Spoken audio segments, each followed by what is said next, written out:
Hey, Sam. What would you like to work on today? Whatever you need. I'm here for you, Sam. Wait.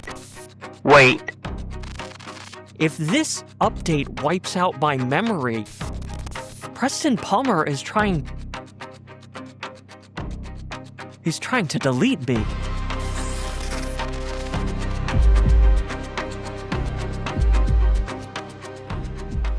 I shot a 1 hour and 40-minute feature film in this very bedroom, and I did it in less time than it took to actually write it, which was only about 7 days in the first place. So, how did I do it?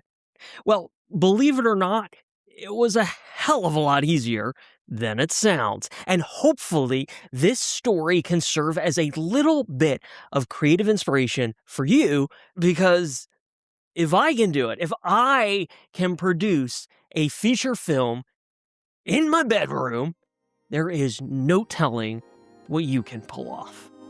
My name is Crumbine, and this is Emergency Creative.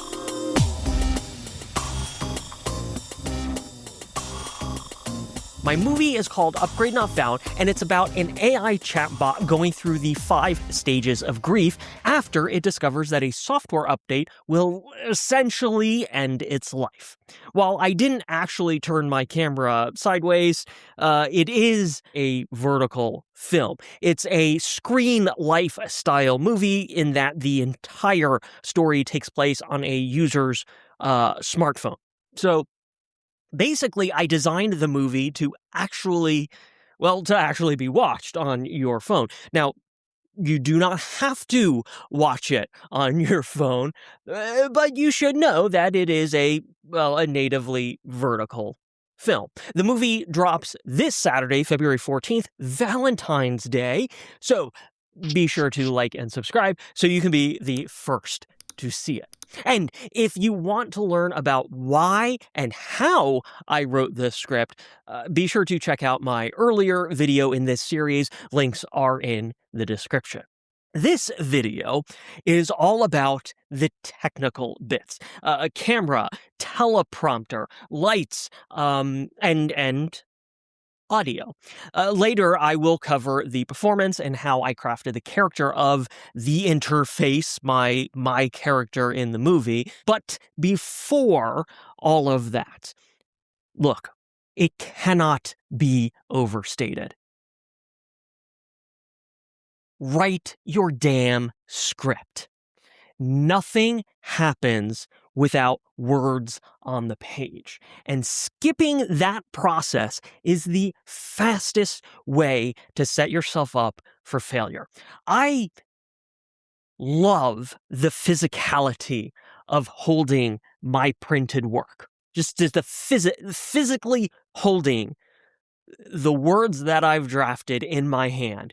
But it also was essential for prepping each segment that I shot, and later when I was editing, it was critical for keeping track of tiny details along the way. So, write your damn script now. Seriously, stop screwing around and get to it.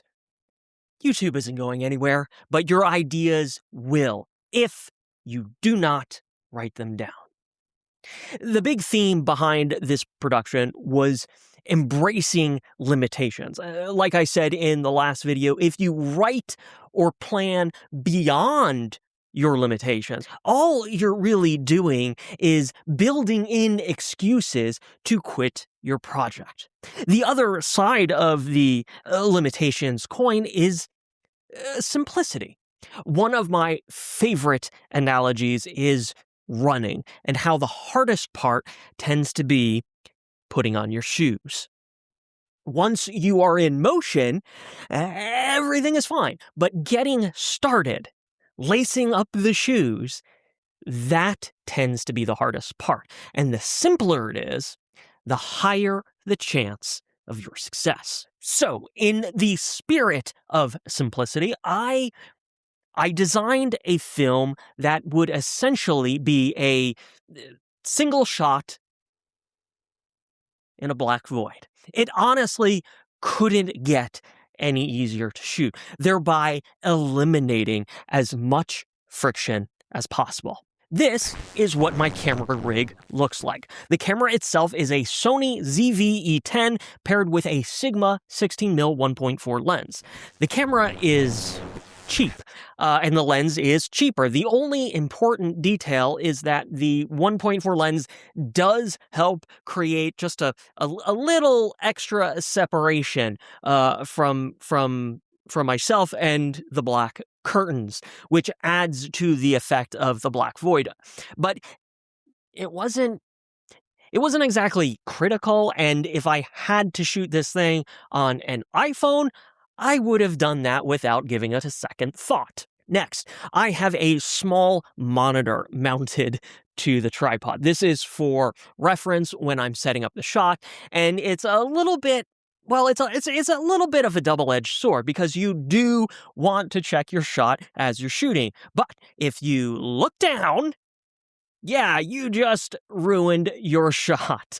The monitor has a 3x3 grid on it, which helps keep me centered, but I also just put some masking tape on the ground to mark my spot.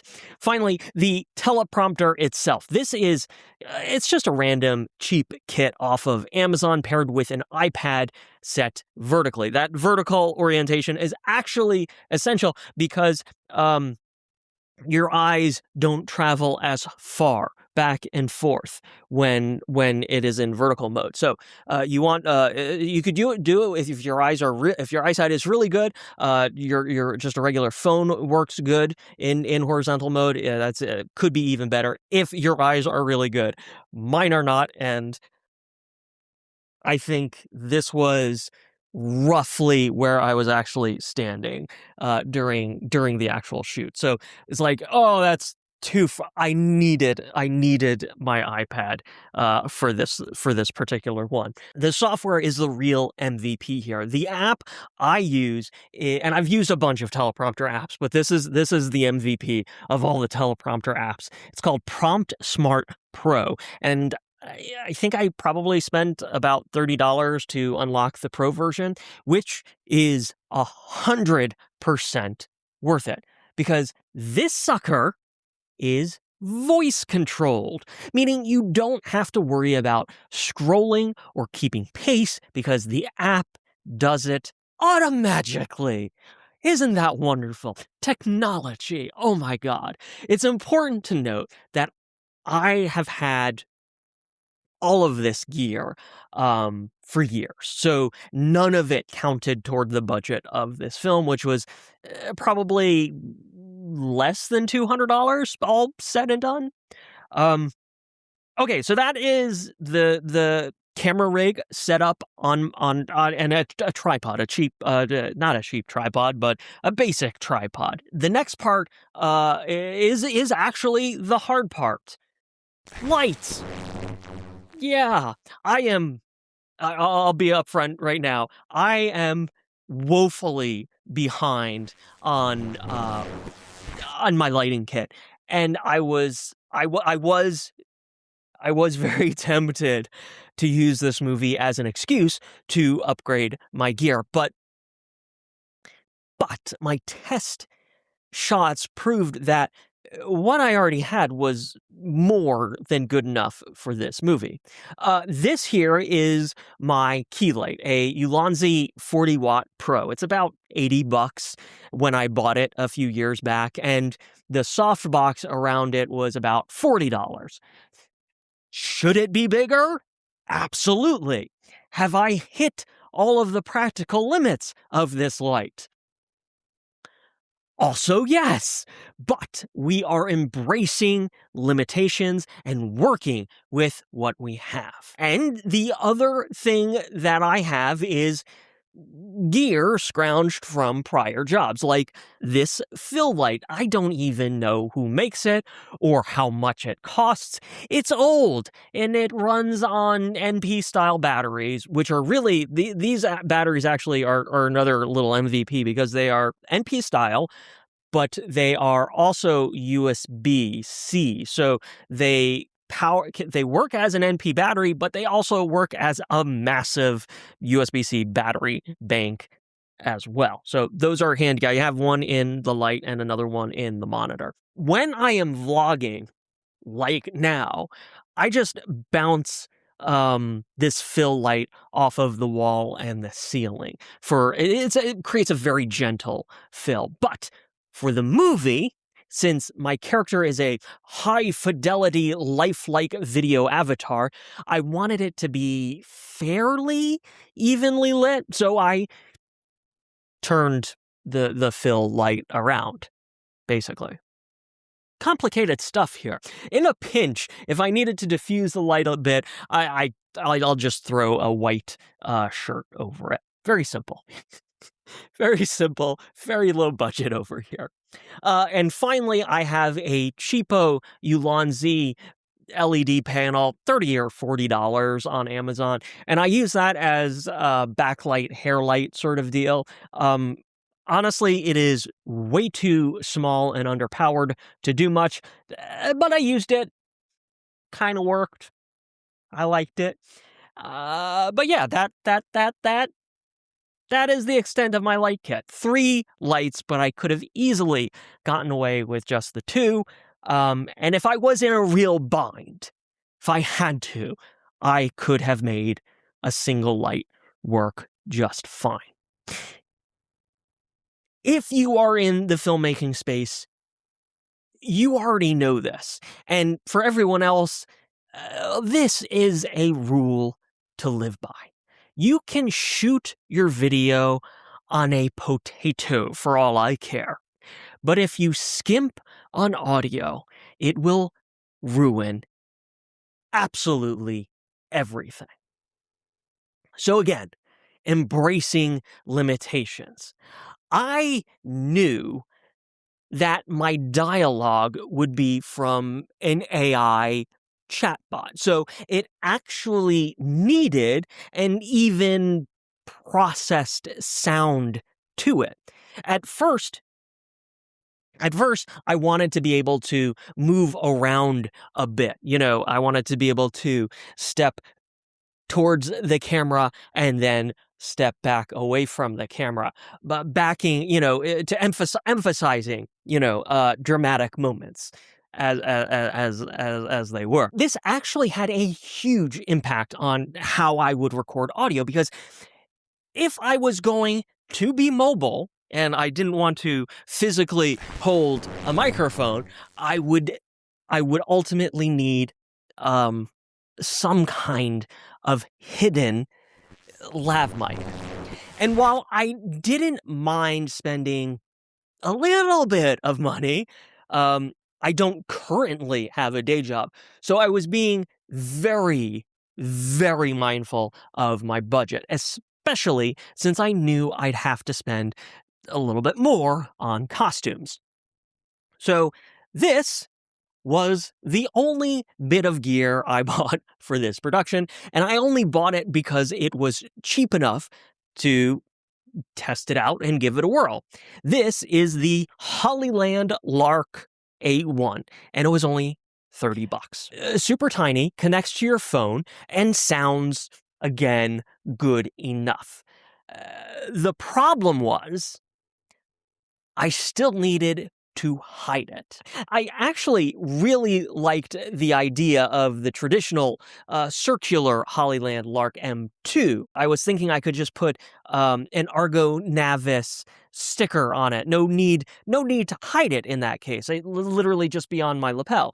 It would literally be part of the character. The problem was that I had no way of cheaply or easily printing that sticker. And of course, at the time, I hadn't yet designed the Argo Navis logo, which, by the way, is the name of the AI company that created the AI interface in the first place, the character that I play in the movie. Big picture, I didn't want to invest in gear that I wasn't going to use on a regular basis, which brings us back to the A1, which I obviously did invest in, but at least it was only $30, which was great because I didn't end up using it. I did try to hide it. In the lapel of the jacket, the pockets of the jacket, and also the folds of the hoodie.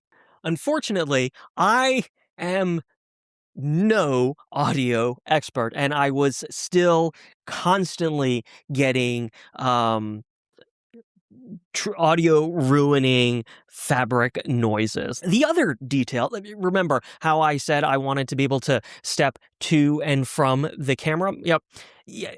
Yeah, I didn't even have the right lights to make that work. So when I did step forward in my test shots, I was literally stepping into darkness, like probably even more dark than this, because I had it all positioned. I was properly I was properly lighting myself back here, which isn't even accurate. But again, see how dark it would get when I went to a close up? This isn't going to work. So I would have needed more lights or an assistant to move the light with me. That would have been a fun thing to do. But I'm shooting solo, and that was not an option. So I couldn't move around. So if I couldn't move around, I'd have to stand in one spot. And if I had to stand in one spot, well, I might as well just boom my trusty Rode Interview Pro, like so, and then I would crop or mask the microphone out of the final shot, which is exactly what I did, and it came out pretty good, in my opinion. Might even say fantastic. A quick little pro tip, actually. This is something I discovered. Auphonic.com has 2 free hours of audio processing per month. And if you are not an audio engineering pro, this is a stupid, simple way to quickly clean, level, and process your audio tracks. Is it absolutely necessary?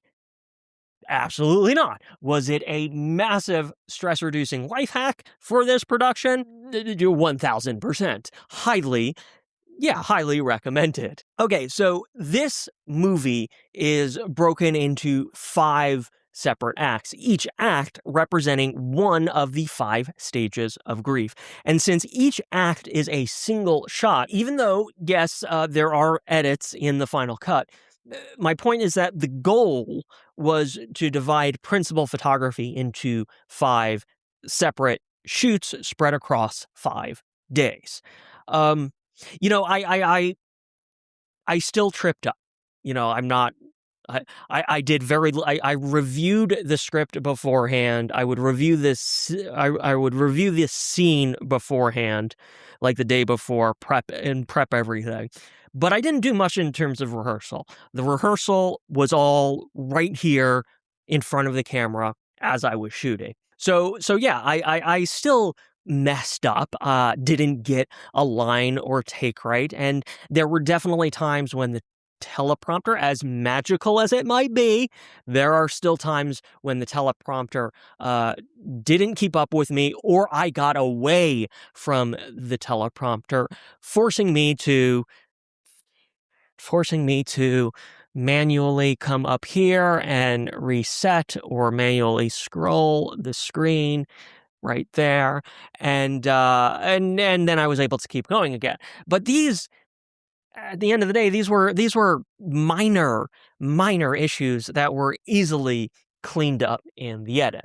But yeah, that's pretty much all of the technical aspects of how I shot this movie. In my next video, I will talk about the performance and how I crafted the character of the interface. But for now, if you have any questions about the technical parts of the production, go ahead and leave them in the comments, and I will get you an answer as quickly as possible. Again, the movie drops this Saturday, so be sure to like and subscribe so you can be among the very first to see it. A teaser and an official trailer are linked below.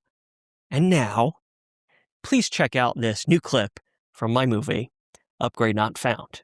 Until next time, stay creative, friends.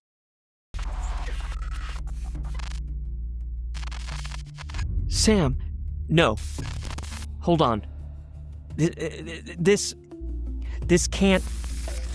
I'm putting aside my internal biography on Argo Navis CEO Preston Palmer and executing a deep web search.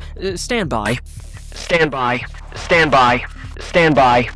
Preston Palmer, 33 years old, founded Argo Navis after the events of the Vector Defense riots that prompted Dorian King to sell off Vector's weapons development and military contracts, while Dorian King pivoted the new Vector technologies to consumer-focused R&D. Preston Palmer seemingly came out of nowhere to buy everything Dorian didn't want. Sam, None of this is any different from the official Argo Navis biography. Let me keep searching. stand by. Stand by. Stand by.